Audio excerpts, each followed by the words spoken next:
بيبدأ فيلمنا مع برق بنزين، سيارة سباق مشهورة جدا، وهو دلوقتي في حلبة السيارات في سباق. بنشوفه وهو بيعدي بكل سهولة وبراعة من كل المتسابقين، بيوصل ان هو يكون في المركز الثالث ورا شانك والملك.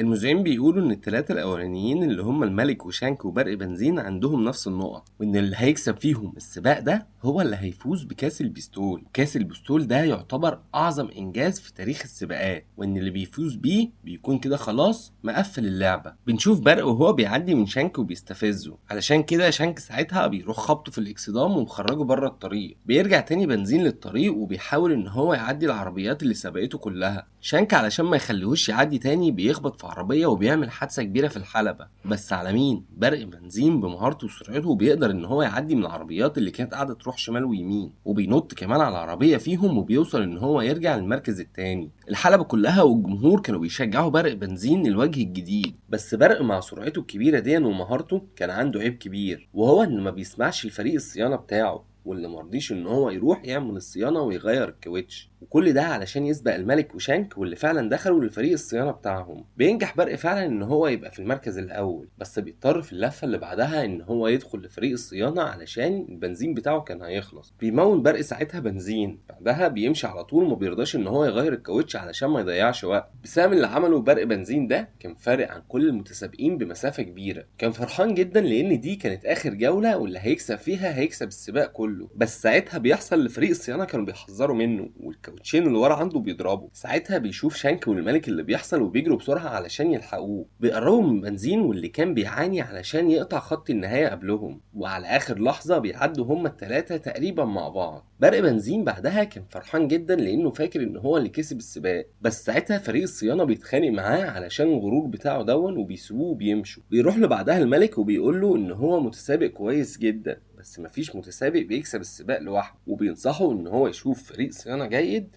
وكمان مدرب كبير علشان يدربه. برق بنزين ما كانش بيفكر ساعتها غير في شركة موتوركو، واللي كان عايز ان هي ترعاه بعد ما يكسب السباق وياخد كاس البستون. بيتجمع التلاتة علشان يعلنوا النتيجة. بيتفاجئ برق بنزين ساعتها ان النتيجة تعادل ما بينهم هما التلاتة. قررت الإدارة إن هما يعملوا سباق ما بينهم تاني على كاس البستون، وحددوا كمان إن السباق ده هيبقى في كاليفورنيا بعد أسبوع بالظبط من دلوقتي. بيروح بنزين بعدها على طول لصاحبه جاز، واللي هو كان عربية النقل المسؤول إن هو ينقله من مكان للتاني. كان عايزه يتحركوا بسرعة علشان يوصلوا كاليفورنيا قبلهم ويتدربوا. جاز بيقول له ان هو لازم يعمل دعاية الاول للراعي بتاعه. بنزين بيضطر فعلا ان هو يروح للراعي بتاعه وهو كان متضايق جدا، وده لانه كان راعي عبارة عن منتج لازالة الصدأ من العربيات القديمة المهكعة. بعد ما بيخلص الاعلانات مع الراعي بتاعه بيركب المقطورة جاز وبيطلعوا على الطريق، وهو في المقطورة بيعمل مساج مدير اعماله بيتصل بيه وبيهنيه على السباق وبيقول له ان هو لازم يكسب السباق اللي جاي. بيقول له ان هو ليه 20 تذكرة مجانية جابهم له السباق اللي جاي علشان يوزعهم على اصدقائه وعلشان يجوا يتفرجوا عليه. بنعرف ساعتها ان بنزين ما عندوش اي اصدقاء، وان هو عايش لوحده في الحياة كده. بيطلب بعدها من جاز ان هو يفضل ماشي ليل ونهار علشان يوصلوا بسرعة، وانه ما يريحش خالص. جاز بيقول له ازاي كده، انا هنام وانا سايق. بس بنزين قال له ما تقلقش، انا هفضل صاحي معاك طول الليل علشان اصحصحك. بعدها بفترة قليلة بنشوف بنزين نايم وبيشخر. جاز على الطريق كان سايق لوحده وكان خلاص بيغمض. بيطلع ساعتها على الطريق 4 عربيات معدلة أشقية. لما بيشوفوا جاز قاعد يتمطوح كده وبيروح في النوم، واحد فيهم بيطلع قدامه وبيشغلوا موسيقى هادية،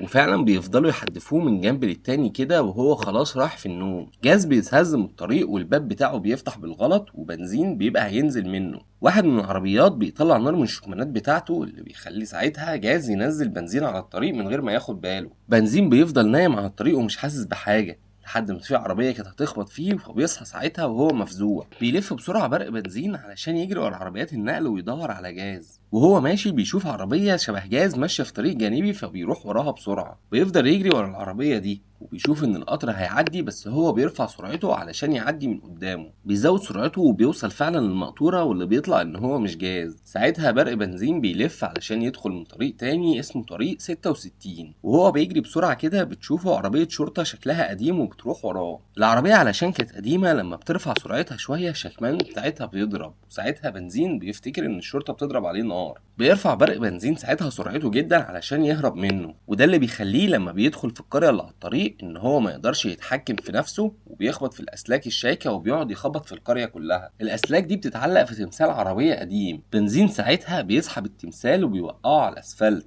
وبيفضل يجر بيه وبيدمر الاسفلت بتاع القرية كله. بيتعلق بعدها التمثال في اسلاك الكهرباء، ومع اسلاك الشايكة بيبقى خلاص برق بنزين كده مش هيقدر يهرب ابدا. بيجي الشرطي واللي بيقبض على بنزين واللي كان متربط وجاهز ومستنيه. جاز كان وصل لكاليفورنيا والصحفيين كلها مستنيينه هناك علشان لما يفتح المقطورة يتفاجئوا ان برق بنزين مش موجود فيها. الاخبار بتلف العالم كله ان برق بنزين مفقود ومش لاقيينه. بيصحى بنزين علشان يلاقي نفسه في جراج قديم ومتكلبش. بيجي ماطم الونش القديم واللي كان مسؤول عن حراسته، بيقول لبرق بنزين ان هو لازم هيتحاكم علشان هو بوظ الطريق بتاع البلد كله. بيعرفوا على قريتهم واللي اسمها نبا ريديتير، بس بنزين ما كانش همه اللي هو بيقوله ده. بيفضل يقنعه ان هو عربية سباق مشهورة وان هو لازم يوصل كاليفورنيا دلوقتي حالا. بيجي الشرطي بعدها وبيقول لماطم ان هو يجر بنزين علشان هيودوله المحاكمة بتاعته في المحكمة. لما بيروح المحكمة بيلاقي اهل القرية كلهم هناك، وكل واحد عنده شكوى منه لانه دمر جزء من حاجة بتاعته في القرية. بيدخل بعدها دوك توسون القاضي واللي مسؤول عن القرية. كان متضايق جدا من العربية اللي بوظت الطريق بالليل وبهدلت لهم المكان كله، بس في حاجة غريبة بتحصل.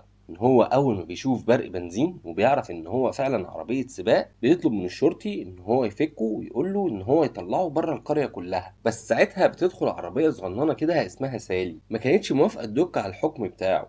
بتقول لكل اهل البلد ان لازم حد يصلح الطريق اللي باظ ده، وان هو لو فضل زي ما هو كده اكيد مفيش اي حد هيعدي على الطريق بتاعهم، وبكده محدش هينفعهم في اي محل من المحلات اللي هم فاتحينها. وبتطلب من الدوك القاضي ان هو ما يسيبش برق بنزين غير لما يصلح المكان اللي هو دمره ويرصف لهم الطريق تاني من اول وجديد. بيحاول برق بنزين ان هو يشرح لهم انه عربية سباق متطورة، ان هو عنده سباق مهم جدا على اهم كاس موجود في السباقات. محدش بيسمع له، وفعلا الدوك بيسمع كلام سالي وبيحكم عليه ان هو مش هيمشي غير لما يصلح الطريق اللي هو بوظه. بيخرج برق علشان يتصدم بالمكنه اللي هو هيسافرد بيها الطريق، وماطم بيوريه المكان اللي هو هيعمله كله علشان يقدروا ان هم يسيبوه يروح للسباق بتاعه. بس ماطم بذكائه قبل ما يربط برق في الاله اللي هو هيرصف بيها بيفك الكلبش بتاعه. ساعتها بنزين طبعا بيجري باقصى سرعه ليه علشان يهرب من المكان ده، بس شويه وبيتفاجئ ان البنزين بتاعه بيخلص والعربيه بتقطع. وبيلاقي بعدها ان سالي والشرطي واقفين مستنيينه، وبنعرف ساعتها ان هم فضوا تانك البنزين بتاعه وهو نايم علشان ما يقدرش يهرب منهم. بيرجعوا برق بنزين وبيربطوه في المكنه وبيبدا ان هو يرصف الطريق. بيحاول بعدها يشرح لماطم ولويجي ان هو عربيه سباق متطوره. بيسمع في الراديو اللي شغال ان شانك وصل لكاليفورنيا وان هو بدا يتدرب في الحلبه، وبيجي في دماغه ساعتها ان هو هيكسب السباق وشركة موتوركو هتبقى الراعي ليه. ساعتها برق بنزين بيقرر ان هو لازم يخلص الطريق ده بسرعة علشان يسيبوه ويروح للسباق بتاعه. بيسحب المكنة بكل قوته وبكل سرعته علشان يخلص الطريق بسرعة ويسيبوه يمشي. هو فعلا بيخلص الطريق بسرعة، بس بيتصدم اهل القرية ساعتها لما بيلاقوا ان هو بوظه خالص عن الاول. بيجيله الدوك وبيقول له ان هو دلوقتي عنده مهمتين، ان هو يكسر الاول اللي هو عمله دون، وبعد كده يبقى يرصف تاني من اول وجديد، والمره دي بالراحه علشان يرصف حلو. بنزين ساعتها بيتضايق عليه، بيقول له ان هو سيارة سباق مش عربيه كهنه زيهم. دوك بيقول له خلاص ادام انت عربيه سباق زي ما انت بتقول، انا هتحداك، هنعمل سباق ما بيني وبينك. لو انت كسبت هنسيبك تمشي، انما لو انا اللي كسبت هتيجي وهتكسر اللي انت عملته دون وهترصف من اول وجديد. بنزين طبعا بيوافق على الاتفاق ده بسرعه جدا، لانه شايف ان هو عربيه عجوزه ومهكعه ومش هيقدر ان هو يكمل معاه لاخر السباق. بيبدا السباق وبيطير بنزين باقصى سرعه ليه، بس بنشوف ساعتها ان الدوك واقف وبيتمشى، وبيقول لماطم كمان ان هو يجي معاه. بنزين من كتر سرعته لما بيجي ياخد الملف التراب بيلاقي نفسه ان هو مش قادر يتحكم في العربيه وبيقع من على الجبل في الصبار. بيجي بعدها الدوك ومعاه ماطم، وكان بيتريق عليه وان هو كان بيقول ان هو عربيه سباق متطوره. بيقول له ان هو كده خسر السباق، وبيخلي ماطم يسحبه بالخطاف بتاعه علشان يطلعه من الصبار. بنروح لبرق وهو بيكسر في الاسفلت اللي هو عمله. كان متضايق جدا لانه خسر السباق قدام عربيه مهكعه زي دي. تاني يوم بيصحى اهل القريه كلهم وكانوا فرحانين ومبسوطين بالجزء الصغير اللي بنزين عمله من الطريق الجديد، في الوقت اللي بنزين كان في الحلبه الترابيه اللي هو كان بيتسابق عليها امبارح. بيحاول ياخد الملف الترابي اللي خسره. دوك بيحاول ان هو يديله نصيحة ان هو على ارض التراب لما يحاول ان هو يروح شمال هيروح يمين، ولما يحاول ان هو يروح يمين هيروح شمال. برق ما كانش مقتنع باللي هو بيقوله دون وبيتريق عليه، بس لما بيجي يجرب كلام الدوك بيطلع فعلا بجد، ولما بيجي يروح شمال بيروح يمين وبيقع في الصبار تاني. بيروح الشرطي الماطم وبيطلب منه ان هو النهارده هيحرس برق بنزين، وبيقول له ما يقلقش، هو كده كده البنزين اللي فيه قليل مش هيوصله للطريق السريع، فلو هرب منه سيبه لغايه ما البنزين بتاعه يخلص ويجره تاني للقريه. بنروح لبرق واللي كان لسه قاعد بيرصف في الطريق وهو مصدوم من اللي هو عمله على الارض التراب، وان ازاي كلام الدوك طلع صح، وان لو راح شمال فعلا بيروح يمين. بتيجي سالي ساعتها ومعاها عربيه الميه واللي بتطلب منه ان هو ينضفه. سالي بتشكر برق ان هو رصف لهم الطريق كويس، وبتعزم عليه ان هو يبات في الاوتيل بتاعها بتاع القرطاس المريح. بيجيله ماطن بعدها وبيعرفه ان هو المسؤول عن حراسته النهارده، وبما انهم هيقضوا الليله سوا فبيقولوا ان هما ممكن يعملوا حاجه يتسلوا بيها مع بعض. وفعلا بالليل بيروح الاتنين لمزرعه جرارات قريبه منهم. ماطن بيتسحب ساعتها وبيقف قدام جرار، ومره واحده بيضرب الكلاكس بتاعه، بيخض الجرار اللي بيصحى من النوم وبيتقلب على ظهره. لما الدور بيجي على بنزين، واللي كان طبعا ما عندوش كلاكس لانه عربيه سباق، ما كانش فيه قدامه غير صوت المحرك بتاعه بيشغله مره واحده كان بيبقى عالي جدا لدرجه ان هو بيخض كل الجرارات واللي بيصحوا من النوم وبيتقلبوا على ظهرهم. بيفضلوا هما الاتنين يضحكوا على اللي حصل دوت لحد ساعتها ما بيجي جرار كبير وبيجري وراهم. بيجروا الاتنين بسرعه جدا وبيقدروا ان هما يهربوا منه قبل ما يوصل لهم. في الطريق ماطن بيوري بنزين ان هو احسن واحد يعرف يسوق بظهره، وفعلا بنزين بيبقى منبهر بان هو بيعرف يجري بظهره بسرعه جدا من غير ما يخبط في اي حاجه. بيكلموا برق عن السباق وشركة موتوركو، وبيقول له ان هم عندهم اسطول من كل حاجة حتى طيارات الهليكوبتر.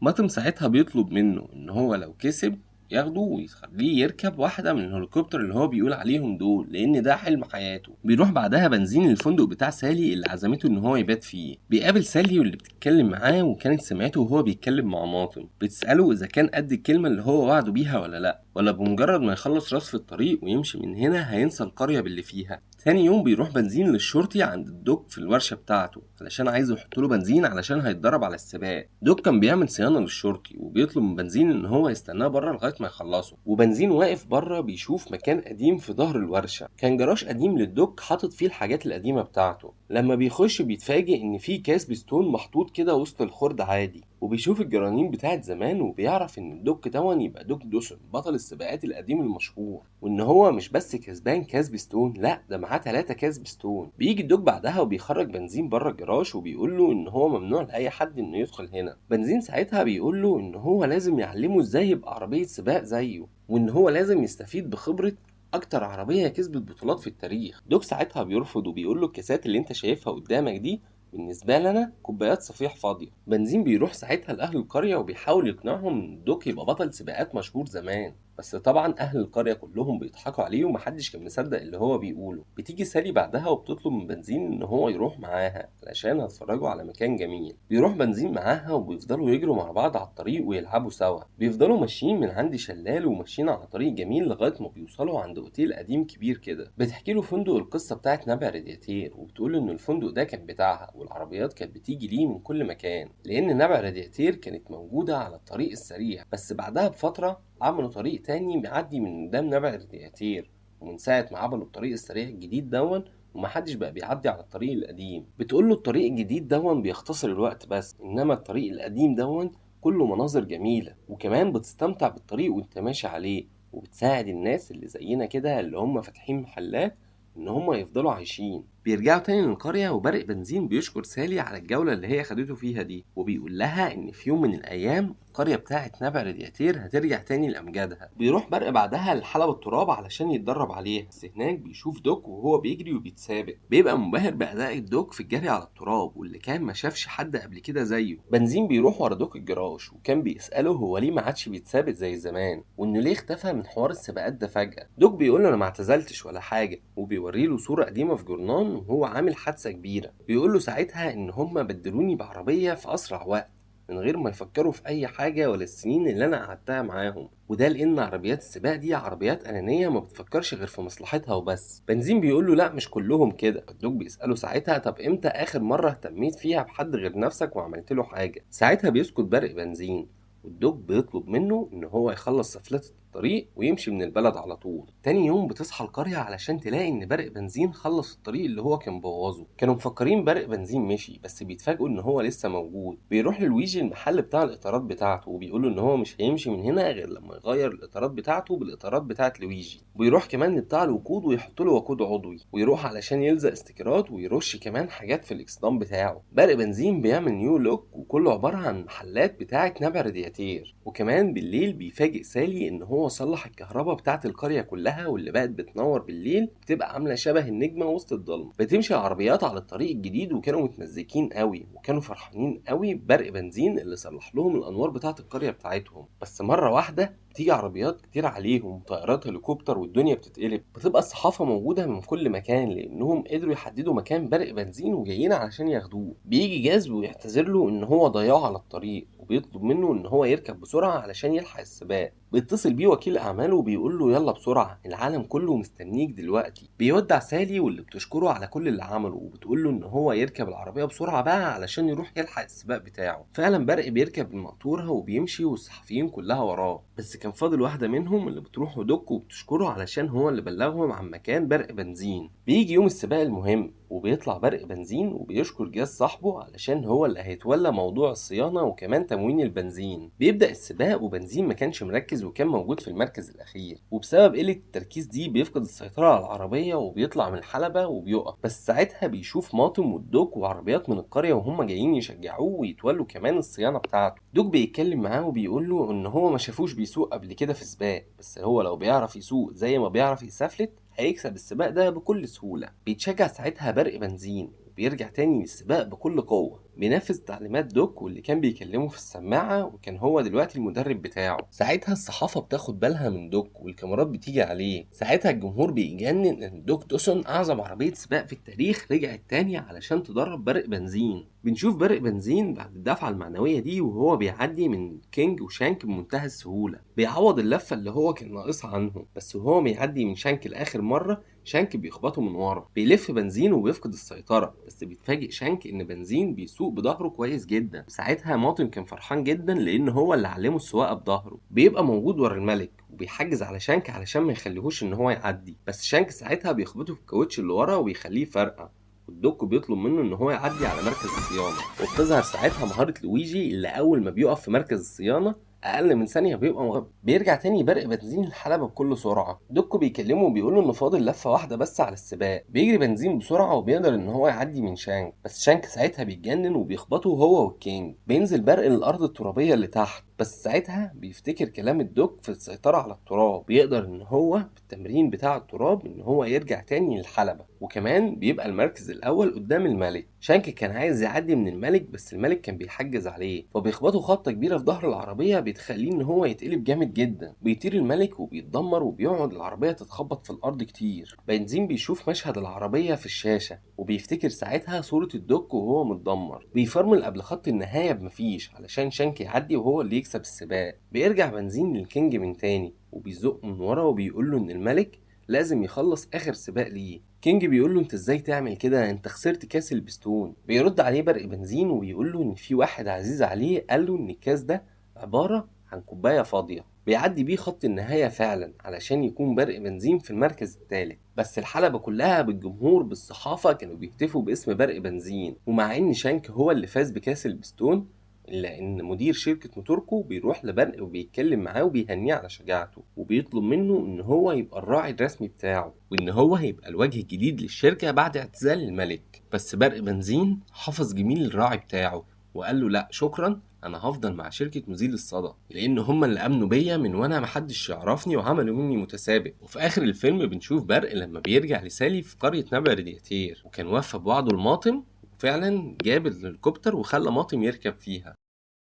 هنبدأ الجزء التاني بتاعنا في قصة برق بنزين المتسابق العظيم. بيبدأ الجزء التاني بأجواء مشوقة. بنشوف ساعتها عربية جاسوس اسمه جن مصور وكانوا عاملينه كده زي ما يكون جيمس بوند. بيبدأ الجاسوس دون وهو راكب مركب وماشي في المية. مرة واحدة بتطلع لهم سفينة تانية مقاتلة بتهددهم ان هم ما ينفعش يكملوا لان مش مسموح ليهم، وبيقول للسفينة ان هو لازم يلف ويرجع تاني. المركب فعلا بيسمع الكلام وبيلف نفسه وبيرجع المكان اللي هو جاي منه. في الوقت اللي جن مصور كان خلاص اختفى من عليه. كان وبكل سهولة قدر ان هو ينزل منه ويمسك في المركب الكبير واللي بترجع تاني للمكان السري اللي هو كان عايز يوصله من الاول، واللي كان مبنى كبير منور في وسط المية. قدر ان هو يتسحب ويطلع للمكان دوت. بيصور العمليات الغير قانونية اللي بتحصل جوه، واللي كان القائد بتاعها عربية صغيرة كده اسمه البروفيسور زدناب. بيفضل ان هو يصور كل حاجة بتحصل، وده لحد ما البروفيسور زدناب بيقدر ان هو يشوفه. بيأمر رجالته ان هم يجروا وراه ويطاردوه، وجن بيفضل ان هو يهرب منهم. بيفضلوا يجروا ورا بعض في المكان كتير لحد ما بيطلع فوق على السطح وهم كلهم بيحاصروه. جن بيجري بسرعة بظهره وبينزل في المية، وطلع ان هو عنده امكانية ان هو يمشي على المية. وبيفضل بعدها برضو السفينة الحربية تجري وراه وتطارده، بس بينجح في الاخر ان هو يغطس في المية ويهرب منهم. بنروح بقى لقرية نبع رادياتير اللي سيبناها في الجزء الاول بعد ما اتحسنت كتير. بنشوف ماطم وهو ماشي بيتدلع على الطريق الجديد بتاعهم. ماطم كان مستني بنزين علشان هيجي، وفعلا بنزين بيرجع بكاس البستوي الجديد وبيقول لهم ان هم خلوا الكاس اسمه على اسم الدوك الله يرحمه. بيتكلموا مع بعض وبنزين بيقول له ان هو عايز ياخد سالي ويتعشوا عشوة رومانسية لوحدهم بالليل. ماطم بيزعل ويتضايق من الكلام كده وبيقول له ماشي روح وانا مش هاجي معاكم. فعلا بالليل بنزين بيجهز عشا رايق كده لسالي وبيقعدوا هما الاتنين يتكلموا، وهناك بيظهر ماطم وهو عامل نفسه جرسون في المطعم اللي هما كانوا فيه. كان شغال برنامج على التلفزيون بيظهر فيه رجل أعمال اسمه سير أميال. كان عنده شركة وقود كبيرة جدا. سير أميال كان حاول إن هو يلف العالم كله، وهو في المنطقة بتاعة الغابات البرية دي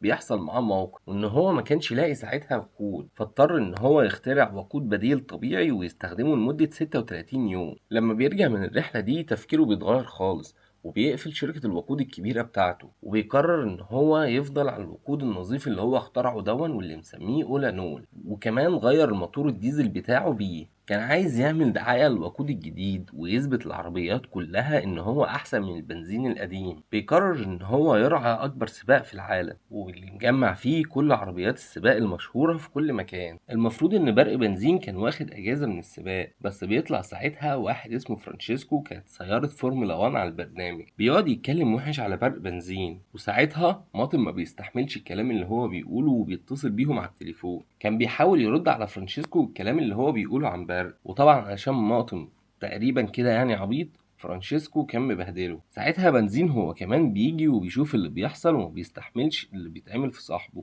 وبيخش هو يتكلم مكانه على التليفون. بيسخنوه ساعتها وبيعرضوا عليه ان هو يسابق ضد فرانشيسكو في السباق ده، وهو ساعتها ما بيلاقيش حل قدامه غير ان هو يوافق. بيتدبس برق في السباق ده وبيقرر ان هو ياخد ماطم معاه علشان سالي بتطلب منه كده، لان ماطم حلم حياته يشوفه وهو بيسابق. وفعلا بياخد ماطم وبيطلعوا على طوكيو واللي كان هيتعمل فيها أول جزء من السباق ده. كان في مؤتمر قبل السباق هيطلع فيه بنزين وماطم معاه، وماطم طبعا بالعته بتاعه أحرق برق بنزين جدا، وصلت لدرجة إن هو سرب زيت قدام كل العربيات. بنزين بيتكلم معاه وبيقوله إن هو لازم يمسك نفسه شوية، وماطم ما كانش مصدق اللي بيحصل، إن هو عمره ما سرب زيت قبل كده. بيقول له روح بسرعة واربط طبة الزيت بتاعك. في الوقت اللي بيظهر فيه الجاسوس اللي ظهر معانا في أول الفيلم وكان بيدور على عربية معينة. بيقابل هناك عميلة شغالة معاه اسمها دريكسيون، بتقول له آخر المعلومات وإن في عربية أمريكية لونها أزرق هتيجي فيها جهاز تتبع، وإن هم لازم يوصلوا للعربية دي. وهو بيتكلم معاها بيشوف البروفيسور زنداب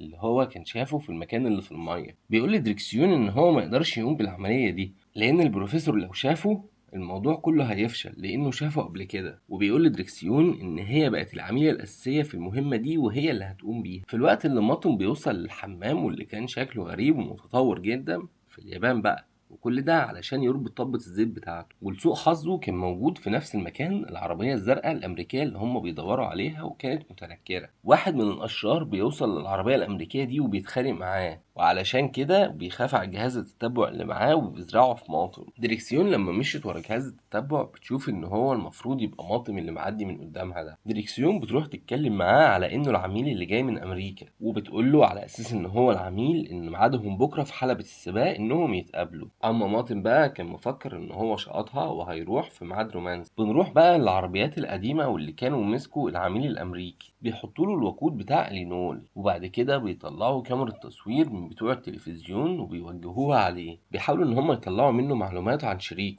وبيطلع البروفيسور زنداب هو اللي بيحقق معاه لكنه ما بيعترفش بأي حاجة. البروفيسور بيقول له انت لو ما اعترفتش الوقود الينول اللي احنا بنحطه لك لما بيتعرض للأشعة بتاعة الكاميرا اللي احنا موجهينها عليك دي بينفجر، وبيعرفوا من الكاميرات بعد كده ان هو حط الجهاز في ماطم، وبيفكروا ان هم شريك، وبعدها بيقضوا عليه. بتبتدي المرحلة الأولى من السباق. طبعا بنزين ما كانش طايق فرانشيسكو خالص، واللي كانوا بيعاندوا في بعض قبل ما يتسابقوا. العميل جن مصور والعميلة دريكسيون كانوا فوق بيتابعوا السباق واللي بيحصل فيه، وكانوا مستنيين في نفس الوقت العميل ماطم اللي هو المفروض عميل السر اللي جاي من أمريكا. كانوا عايزين ياخدوا منه الصور المهمة اللي هو جايبها لهم، بس لما بيعملوا سيرش عليه بيلاقوه إن هو واقف في المحطة بتاعة برق بنزين. ساعتها بيستغربوا جدا إزاي جاسوس تدريبه عالي زيه يقف في محطة مكشوفة للعربيات كلها زي كده. بس ساعتها ان بيجي في دماغهم ان دي خطة من خططه، وان هو بيعمل كده علشان يبعد عنه الشبهات ويبان ان هو عربية عادية. بدأ السباق وبنزين كان هو الاول، وطبعا كان في عربيات في السباق محطوط لها وقود ايلانول اللي هم اصلا بيعملوا عليه دعاية. بنشوف العربيات القديمة وهي جايبة الجهاز بتاعهم اللي محطوط في الكاميرا وموجهينه على العربيات. بيشغلوا جهاز الاشعاع وفعلا بيدمروا العربيات اللي بتستخدم الوقود ده. وهما بيعملوا كده بيشوفوا مكان ماطم اللي كان واقف في المحطة الرئيسية لبرق بنزين، وواحد منهم بيروح علشان يخلص عليه. المفروض ماطم كان بيتكلم مع برق بنزين علشان يوجههم في خلال السباق، في الوقت اللي سالي بتدخل على الموجة وبتتكلم مع ماطم علشان يتقابلوا، وده بيخلي ماطم يقول كلام غلط لبرق بنزين بيخليه ان هو يخسر السباق. السباق بيخلص وبيولع 3 عربيات من اللي بيستخدموا الوقود الجديد بتاع لينول، وطبعا الناس كلها بتتكلم على انه وقود مش امن وهو اللي بيسبب الانفجارات دي. بنزين بيروح لماطم وبيعاتبه على اللي هو عمله ده،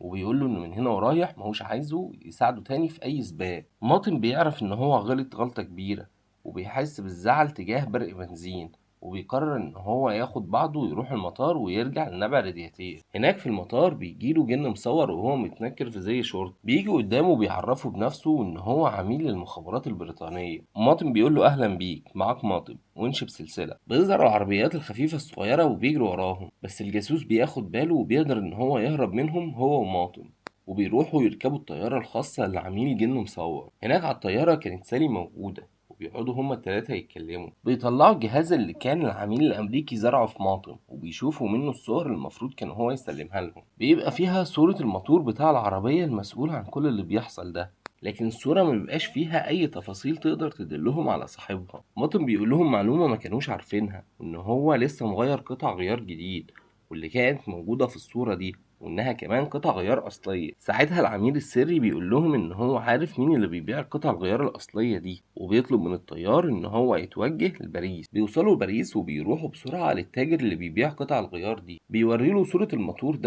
علشان لو يعرف العربية صاحبة الصورة. بيقول لهم إن هو لسه بايع قطع الغيار اللي في الصورة دي فعلا، بايعها لعربيات خفيفة قديمة كده عندهم اجتماع في إيطاليا. فبيقرر المجموعة ساعتها إن هم لازم يروحوا لإيطاليا، لأن هناك اجتماع العصابة اللي جاي. بيطلعوا على طول على إيطاليا علشان يوصلوا ليهم، وماطم هناك بيخلوه يتنكر وبيدخل الاجتماع السري بتاع الأشرار. الزعيم برضه وهو بيكلمهم ما كانش ظاهر، وكان بس ظاهر في الفيديو الموتور بتاعه. بس ماطم ساعتها بيعرف الخطة اللي هم عايزين ينفذوها. هم كانوا عايزين يشوهوا سمعة الوقود البديل علشان كل العربيات تسيبها منه وترجع تاني للبنزين، لأن الشخص هو والمجموعة اللي معاه بيتحكموا في أكبر بير بترول في العالم، فعايزين يقضوا على الوقود الجديد ورجل الأعمال اللي وراه علشان أكيد هيخسرهم كتير. وفعلا بيكملوا تنفيذ خطتهم في الجزء التاني من السباق، وبيفضلوا يفجروا العربيات اللي بتستخدم الوقود البديل ده. طبعا بعدها الناس كلها خلاص بتقتنع 100% ان الوقود البديل هو السبب. حتى مستر اميال رجل الاعمال اللي اخترع الوقود ده بيطلع للصحافة ويتكلم ويقول لهم ان هو خلاص اقتنع هو كمان،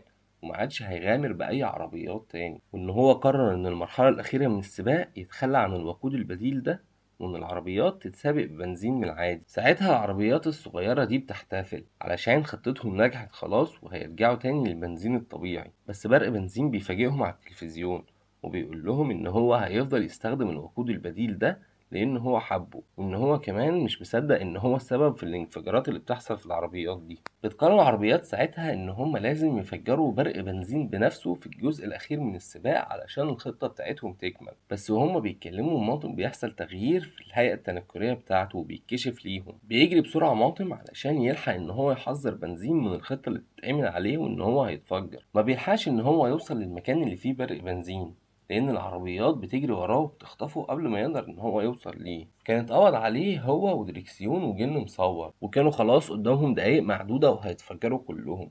وكمان ماطم هيشوف صديقه برق بنزين وهو بينفجر. بيشغلوا الكاميرا على برق بنزين لكنه ما بينفجرش، فبيقرروا ان هما ينتقلوا للخطة البديلة، ان هما يروحوا بنفسهم هناك ويحطوا قنبلة على خط النهاية. بعد ما بيمشوا ماطم بيحاول ان هو يحرر نفسه، وبيقدر فعلا ان هو يشغل حاجة من الحاجات اللي الجواسيس كانوا حاطينها فيه ويقطع الحبال. بيروح هو بسرعة علشان يلحق صديقه برق بنزين، وجن ودريكسيون كانوا قدروا بمهاراتهم ان هما كمان يهربوا من الحبال اللي كانت ربطاهم. لما بينزلوا بيشوفوا فلتر الهواء بتاع ماطم متغير، وبيفهموا ساعتها ان هما حطوا مكانه قنبلة، وبيعرفوا ان هي دي كانت خطتهم، ان هما يعملوا نفسهم ان الكاميرا بيسيبوا ماطم يهرب، وعارفين ان هو لازم هيروح يحذر صاحبه بالقنبلة اللي موجودة فيه دي. ماطم بيكون وصل لبرق بنزين، وبرق كان عايز يعتذر له على طريقة الكلام الوحشة اللي كان كلمه بيها. العميلة كانت كلمت ماطم وقالت له على الخطة دي، ان هو دلوقتي ماشي وفي قنبله مكان فلتر الهواء. هناك ماطم كان بيحاول ان هو يبعد عن برق بنزين علشان لو انفجر ما يأذيهوش، وبرق بنزين كان بيحاول ان هو يجري وراه ويوصل له علشان يعتذر له على الكلام اللي هو قاله. بيوصل العملاء السريين لماطم في الاخر،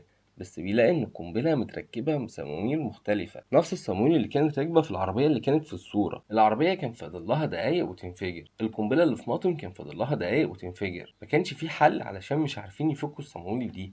الحل الوحيد اللي قدامهم ان هي تقف بالصوت اللي برمجها، وفعلا كانوا قبضوا على البروفيسور زنداب علشان يوقف القنبله دي، لكن صوته هو كمان ما بيوقفهاش. مارتن بتجيله فجأة كده لحظة تجلي، وبيعرف ايه اللي بيحصل، بيفهم الخطة اللي معمولة. بيروح بسرعة وبيقول لمستر أميال صاحب الوقود البديل ان هو الشرير. مارتن بيقول لمستر أميال ان هو اللي كان بيتكلم في الشاشة مع الأشرار، وهو صاحب الخطة دي كلها، وإن هو عمل وقود أولانول ده مخصوص علشان يسوق سمعة كل الطاقة البديلة، وعلشان يقفل البوابة بتاعة الطاقة النظيفة دي. كل السيارات بعد كده ما يبقاش فيه تفكير غير في البنزين. القنبلة كان ناقص لها ثواني وهتفرقع وتنفجر فيهم كلهم، وقبل ما القنبلة تنفجر بثانية فعلا مستر اميال بيقول للقنبله تقف وبتقف. ماطم ما طلعش عبيط ولا حاجه، وطلع ان هو فعلا عارف كل اللي بيحصل. بيفتح الكبوت بتاع مستر اميال وبيطلع فعلا نفس الموتور اللي هم شافوه في الصوره. برق بنزين كان فرحان قوي بصاحبه ماطم، واللي كمان اتشرف من ملكه انجلترا علشان الحاجات اللي هو عملها دي. وبيرجعوا بعدها هما الاتنين لنبع رادياتير، وهناك ماطم بيجمع الناس كلها علشان يحكي لهم على حكايته مع برق بنزين. وهناك برق بنزين كان نظم سباق في مدينة نبع رادياتير، وجن ودريكسيون كانوا هناك وبيشكروا ماطم على اللي هو عمله، وبيرجعوا تاني علشان يكملوا مهمات الجاسوسية بتاعتهم. وبيرجع ماطم وبرق بنزين تاني أعز صحاب عايشين في نبع رادياتير. بيبدأ جزئنا الجديد في حلبة السباق. العربيات كلها كانت بتتسابق علشان تستعد لسباق البستون. بنشوف ساعتها بطلنا برق بنزين وهو بيجري وبيعدي من متسابق اسمه كان، وبنشوف ساعتها بقية أصدقائه وهم بيشجعوه. بيكسب بنزين السباق دون، وبنشوف بعدها إن هو وكال ده يبقوا صحاب، وإن هم على طول كده بيقعدوا يناقروا في بعض. وكمان بنعرف إن المنافسة بتستمر ما بينهم في الحلبة لسنين كتير، وكل مرة واحد فيهم يكسب التاني، وفضلوا طول الفترة الكبيرة دي هم اللي مسيطرين على حلبة السباق. لكن بيجي واحد من السباقات دي وبنزين كان متقدم في المركز الأول وكال كان وراه، لكنهم قبل ما يعدوا خط النهاية بيظهر واحد غريب وبيعدي منهم بكل سهولة علشان يكسب هو السباق. بنعرف ان المتسابق الجديد ده اسمه جاكسون ستورم، وبنزين بيروح له بعد السباق علشان يهنيه ان هو فاز. لكننا بنلاحظ ان ستورم دون كان مغرور جدا، وبيقول للبنزين ان هو في يوم من الايام كان قدوته وكان نفسه يبقى زيه، لكنه كبر علشان يبقى عربية سباق اسرع منه بكتير. بنروح بقى لشانج، واللي برضه كان واحد من اللي بينافسوا بنزين على القمة زمان. اعتزل وكان اشتغل مذيع، كان طبعا في قمة سعادته لأن بنزين خسر السباق ده. وبيجيب بعدها خبيرة علشان يسألها ايه اللي حصل في السباق. بتقول لهم ان جاكسون ستورم ده جيل جديد من العربيات مصنوع بتكنولوجيا مختلفة خالص عن اللي معمول منها برد بنزين، وان جيل العربيات الحديثة دون هيعمل طفرة في حوار السباق ده. وفعلا كلامها بيتنفذ، وبنشوفه لما بنروح للحلبة وبنلاقي ان جاكسون ستورم بقى قاعد بيكسب في برق بنزين بمنتهى السهولة. لا وكمان بقت معظم العربيات اللي موجودة في كاس البستون من الجيل الجديد ده، والعربيات القديمة فضلت تقل واحد ورا التاني. بنزين كان بيحاول ان هو يعافر مع ستورم لكنه ما بيقدرش، وكان واضح فرق السرعة الرهيب اللي ما بين ستورم وبنزين. حتى في التدريب ستورم كان بيتدرب على أجهزة حديثة جدا، اما بنزين بقى كان لسه اولد سكول بيتدرب على التراب زي ما الدوك علمه. بنفضل على الحال ده فترة لحد ما بنزين بيعرف ان كال صاحبه هو كمان هيعتزل السباق، وده بسبب ان موتوركو الشركة الراعية بتاعته هتتخلى عنه وهترعى متسابق من الجيل الجديد. كال بيودع بنزين وبيمشي، واللي كان متضايق جدا لان كده هو الوحيد اللي موجود من العربيات القديمة، وان كل اللي موجودين دلوقتي العربيات اللي من الجيل الجديد. بنشوف بعدها بنزين في سباق مع العربيات الجديدة دي. السباق كان عبارة عن قدرة تحمل من 500 لفة،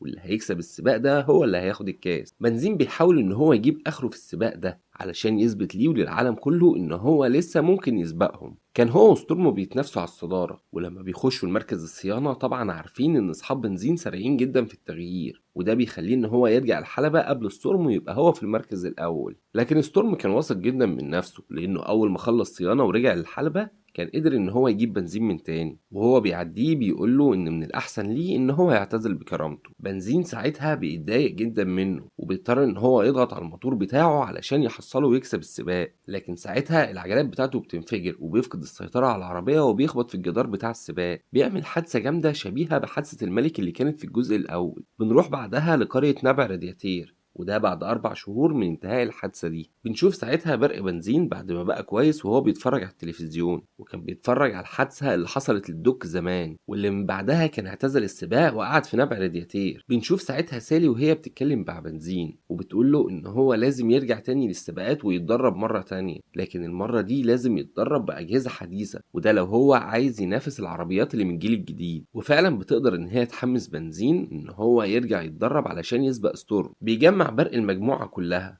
وبيشكرهم ان هم وقفوا في ظهره ودعموه الفترة اللي فاتت دي، وبيقول لهم ان هو هيتدرب علشان يرجع للسباقات من تاني. بيكلم الراعيين بتوعه اللي هي شركة مزيل الصدى لو فاكرينها برضو من الجزء الاول، بيقول لهم ان هو هيتدرب علشان يرجع للسباقات من تاني، وهم ساعتها بيقولوا له لازم يتقابلوا بكرة الصبح لان عندهم مفاجأة عايزين يعرفوها له. بيرجع بعدها بنزين الالوان بتاعته مرة تانية وبيعمل النيو لوك بتاعه علشان يروح يقابلهم. بياخد المقطورة بتاعته وبيودع اهل القرية وبيروح على المدينة. بياخدوا جهاز المقطورة بتاعته وبيوديه لمقر الشركة، واللي بقت شركة كبيرة جدا بعد طبعا الشهرة اللي خدتها بسبب بنزين. كان في صحافة كتير مستنياه قدام الشركة، واللي بيدخلها بنزين والرقم بتاعه كان محطوط بمجسم كبير قدامه في مدخل الشركة. بيدخل يتكلم معاهم هما الاتنين، واللي بيعرفوه ان هما خلاص باعوا الشركة وما عادتش بتاعتهم، وان اللي اشترى الشركة شخص غني جدا، واللي بيدخل عليهم ساعتها وبيرحب ببنزين لانه واحد من المعجبين بيه من زمان. اما بنزين بقى بيودع جاست وداست اللي هما اصحاب الشركة القدام وبيمشوا. المكان كان يعتبر عبارة عن متحف كده لحاجات برق بنزين. بياخدوا ستيرلينج الملك الجديد لفة كده في المكان،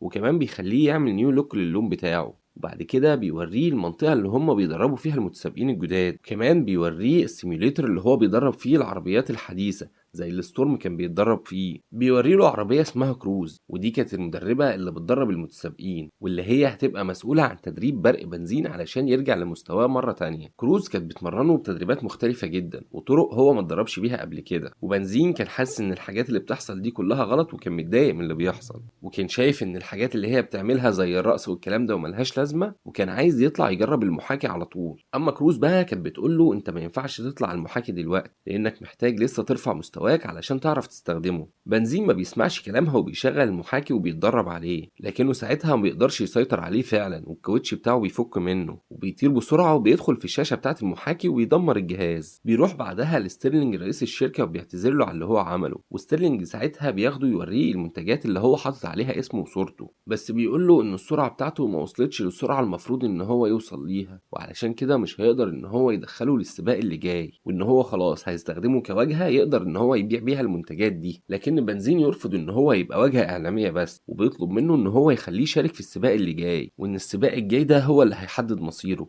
لو خسر هيسمع كلامه ويبقى واجهة إعلامية بس، أما بقى لو كسب هيفضل مكمل في السباقات. ستيرلينج بيوافق على الاقتراح بتاعه، بس بشرط واحد ان المدربة دي تفضل هي اللي بتدربه. بياخدها برق بنزين علشان يتدربوا زي ما هو عايز. بيطلعوا على الشاطئ وبيقول لها ان هي تحسب له سرعته. بينطلق بنزين باقصى سرعة، لكن بعدها بيلف علشان يلاقي ان كروز مش قادرة اصلا تتحرك في الرمل ولا خطوة. بيروح بنزين بقى هو اللي يدربها ان هي ازاي تتحرك في الرمل، وبعد محاولات فاشلة كتير جدا بتقدر كروز فعلا ان هي تجري على الرمل. بتقيس سرعة بنزين واللي كانت لسه اقل من ستورم. بيقرر بعد كده ان هو ياخد المدربة دي ويروحوا لاقرب حلبة سباق علشان يتدربوا فيها، ويشوف كمان سرعته مع المتسابقين التانيين. وهناك في حلبة السباق الشعبية دي بيغير شكله وبيخلي عليه طين كتير علشان محدش يعرفه. بيدخل هو وكروز الحلبة علشان يسابقوا، لكن بيكتشفوا ان ده مش سباق عادي وان ده سباق تدمير عربيات. بيحاولوا ان هم يهربوا من العربيات الخردة اللي بتجري وراهم علشان يكسروا بعض، وطول ما هو ماشي كان بيدي كروز تعليمات علشان تقدر ان هي تهرب من العربيات. ودي خبرة اكتسبها بنزين من سنين كتير من السباق. كروز كانت غرزت في الطين وكانت في عربية كبيرة هتخبطها، لكن بنزين بيقدر ان هو ينقذها على اخر لحظة. بنزين بعدها بيغرز هو كمان في الطين، وكروز هي كده اللي بتفوز في السباق لانها اخر عربية قادرة تتحرك في المكان. بتقع بعدها عربية فيها مية كتير، واللي بتندفع المية دي على بنزين وبتغسله علشان يبان شكله لكل الناس. وبيعرف ساعتها الجمهور كله ان ده برق بنزين المتسابق الاسطوري. طبعا الاخبار بتطلع في التلفزيون وفي الجرايد، وهو كان متضايق من اللي حصل ده، لكن كروز كانت فرحانه جدا لانها كسبت واخدت الكاس، وبتقول له ان هي اول مره تفوز باي حاجه. بنزين بيقول لها انا سرعتي ما زادتش من اول ما اتدربنا، لان طول الوقت اللي فات ده كنت انا اللي بدربك وانت اللي سرعتك بتزيد. وساعتها وهو متغاظ كده بيخبط الكاس يوقعه ويكسره. كروز بتخرج من المقطوره وهي زعلانه جدا منه على اللي هو عمله. بتقول لبنزين ان هي طول عمرها كانت باصه ليه على متسابق اسطوري، وان هي كان نفسها تطلع متسابقه بسببه هو، وان عيلتها كانوا هم السبب اللي قالوا لها ان هي مستحيل تبقى متسابقه زيه،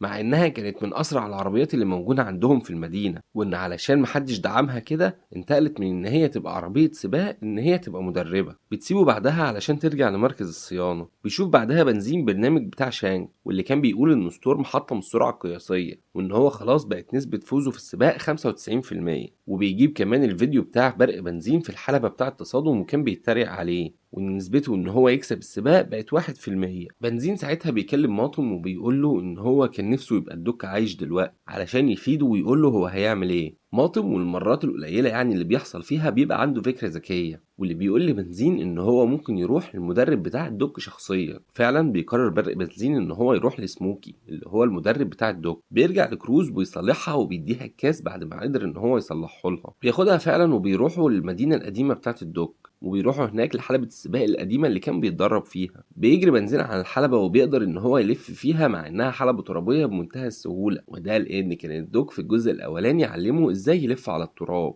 وكروز هي كمان كانت قادرة ان هي تعمل زيه وهو علمها. بيظهر بعدها سموكي واللي بياخدهم وبيروحوا للمجموعة بتاعة المتسابقين القدامى. سموكي بيحكي لهم عن دوك وبيقول لهم ان هو قعد فتره كبيره اسرع عربيه موجوده في العالم، وده لغايه ما جه في يوم من الايام وظهر متسابق اسرع منه واللي كان هيكسب الدوك، لكن الدوك قدر بذكائه ان هو يعمل حركه ويعدي من فوقه ويكسب هو السباق. بنزين بيقول لسموكي ان هو لو خسر السباق اللي جاي دون هيبقى زي الدوك في اخر ايامه، هيبقى قاعد ومحدش فاكره وهيبقى حزين جدا. ساعتها سموكي بياخده للمكان اللي كان عايش فيه الدوك، وراله الحاجات اللي منزوقه على الحيطه واللي كانت كلها اخبار عن برق بنزين. قال له الدوك صحيح كان سعيد جدا وهو كان متسابق وكان عربيه سريعه، لكن اسعد ايام حياته لما انت كنت بتكسب وكان هو اللي بيدربك. وفعلا بنزين ساعتها بتجيله ذكرياته وهو كان بيتدرب مع الدوك، وافتكر ان هو كان سعيد ومبسوط وهو بيدربه. بيبدأ المدرب سموكي ان هو يدرب بنزين وكمان معاه كروز على الحلبة القديمة اللي كان بيتدرب عليها الدوك، وكمان بيخلوهم ان هما يجروا مع الجرارات، وده علشان يقدروا ان هما يهربوا من المتسابقين في الحلبة لما بيبقوا كتير وحواليهم. بيتمرنوا هما الاتنين وفعلا كان مستواهم بيتحسن يوم عن يوم، وبعد فترة من التدريب بيقرروا ان هما الاتنين يعملوا سباق تجريبي ما بينهم، بس كروز كانت هتبقى قدامه بشوية، وده علشان بنزين يبقى عنده دافع ان هو يضغط على المحرك بتاعه ويعلي سرعته شوية. بيبدأ السباق وفعلا بنزين كان بيجري بأقصى سرعة، بيقرب من كروز وبيقدر ان هو يعديها، لكن كروز بمنتهى السهولة بترجع ان هي تسبقه وبتكسب هي السباق.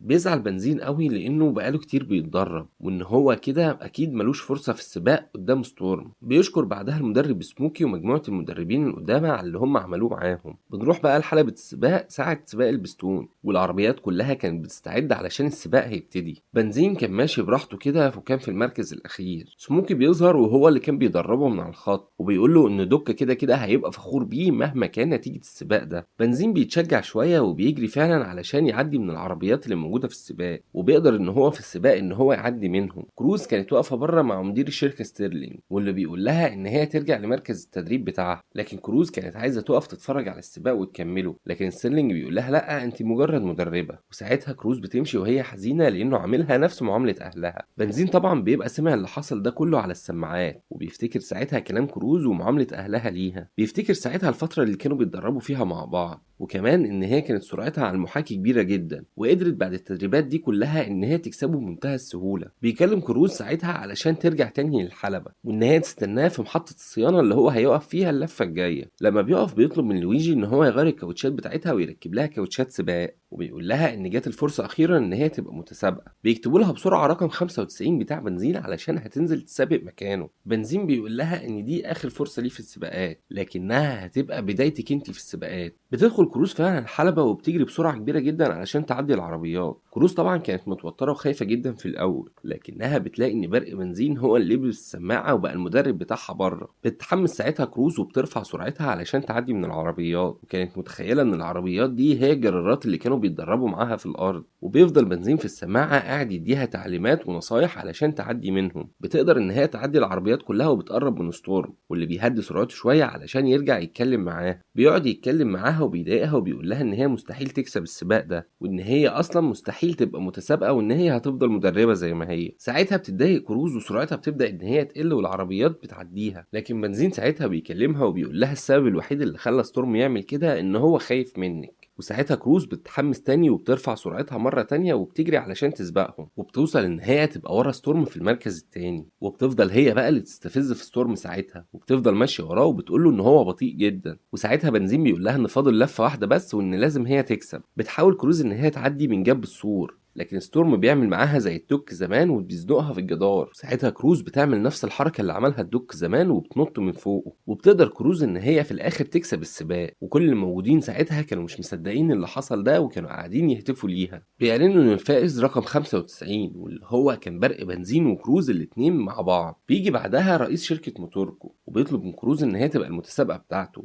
ان هما يبقوا الشركه الراعيه ليه. وفعلا بتوافق كروز وبتبقى هي الوجه الاعلامي لشركه موتوركو. اما بنزين بقى غير الوانه لالوان الدوك، وخلاص بقى هو المدرب المسؤول عن كروز. وبتدور دورة الحياة تاني، وزي ما دوك عمل مع برق بنزين بيعمل مع كروز، وبيفضلوا عايشين في نبع رادياتير وهو بيدربها على التراب زي ما الدوك كان بيعمل معاه زمان، علشان تبقى دي نهاية أسطورية لمتسابق أسطوري اسمه برق بنزين.